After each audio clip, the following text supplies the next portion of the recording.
pas uniquement d'avoir perdu son papa, mais surtout que, eh bien, aussitôt que son papa, eh bien, il est décédé, eh bien, ils ont commencé en fait à vivre, j'ai envie de dire, des situations difficiles. Pourtant, le Coran, le Karim est clair.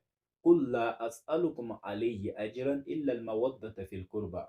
Dit, je ne vous demande pour cela aucun salaire, si ce n'est que le mawadda envers mes proches, si ce n'est que l'amour envers mes proches. Alors, ils sont quittés, j'ai envie de dire, de ce statut-là, j'ai envie de dire, de personnes aimées, de personnes appréciées, à un statut de personnes qu'on rejetait. Imaginez-vous un peu la scène que la dame Fatima, eh bien, qu'elle reçoive, j'ai envie de dire,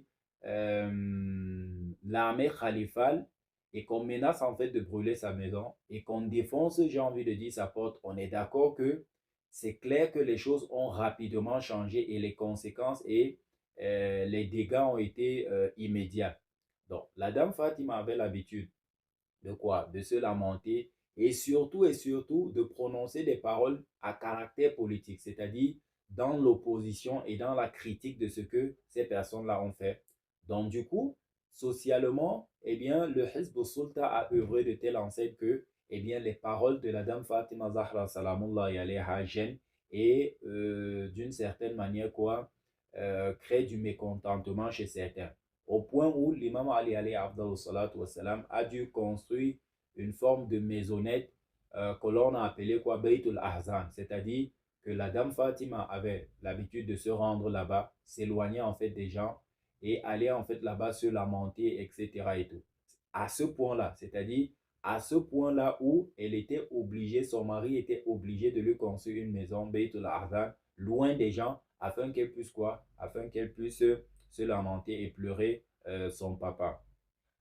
Alors, ça peut paraître quelque chose de normal, etc. et tout, mais quand on sait qui sont les Ahlul Bayt, ce que le noble messager a dit au sujet des Ahlul Bayt, à quel rang il les a placés, pas parce qu'il le voulait, pas parce que c'était son cousin et son gendre, pas parce que, j'ai envie de dire, c'était sa fille, etc. et tout. Non, la yantiqu anil hawa in huwa illa wahyun yuha. Il ne parle pas sous l'effet de la passion, mais tout ce qu'il dit est une révélation révélée. Donc, Allah subhanahu quand le noble messager dit que quiconque aura offensé, aura opprimé, Fatima m'aura opprimé moi, quiconque aura opprimé Ali ou Hassan ou Hussein m'aura opprimé moi, et quiconque m'aura opprimé, m'aura oppressé, eh bien aura oppressé qui Allah subhanahu wa ta'ala. C'est pas de lui. C'est pas comme si billah, il favorisait en fait quoi? Sa famille. Alors, de la même manière que la dame Fatima a été traitée